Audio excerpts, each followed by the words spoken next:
Bonjour.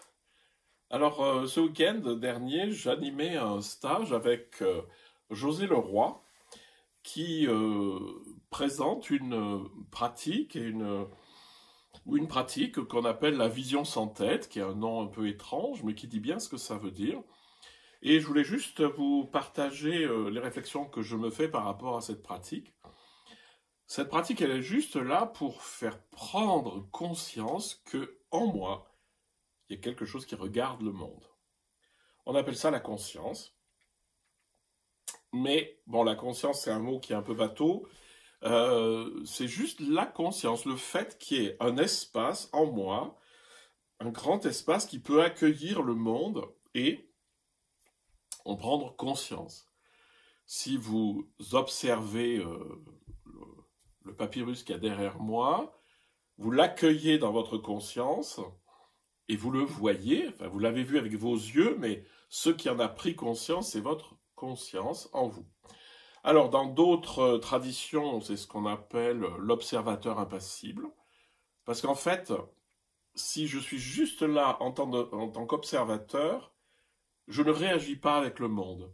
C'est pas l'observateur en moi qui réagit avec le monde, donc il est impassible, il n'est pas remué, il n'est pas, etc. C'est la psyché qui est remuée, c'est l'émotionnel, l'intellect et tout ça, qui sont en nous des capacités de l'esprit, mais la capacité de conscience, elle est large, elle accueille.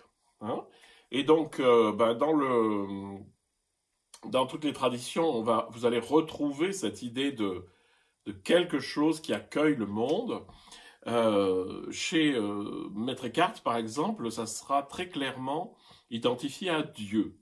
C'est-à-dire, il dit que Dieu, c'est finalement en moi. J'expérimente Dieu en moi sous la forme de cette conscience. Dieu se manifeste en moi sous la forme d'une conscience. Et ça, c'est vraiment intéressant. C'est-à-dire, ça me permet de me dissocier légèrement de moi-même, enfin de ce que je suis un peu étriqué, et de voir que ce qui en moi est conscient ne m'appartient pas. C'est-à-dire que la conscience est infiniment plus vaste que ce que je peux en penser. Donc voilà, c'était juste par rapport à cette vision sans tête qui retourne le regard en fait vers le lieu d'où le monde est regardé. Alors ça, vous irez voir, c'est une pratique très intéressante, je vous le redis, c'est la vision sans tête. Et actuellement, c'est José Leroy qui la transmet. Ça vient d'un anglais un peu excentrique, mais tout à fait sympathique, qui s'appelait Douglas Harding. Donc voilà, euh, je vous invite à sentir en vous ce qui est de l'ordre de la conscience, c'est-à-dire ce qui, en moi, observe le monde.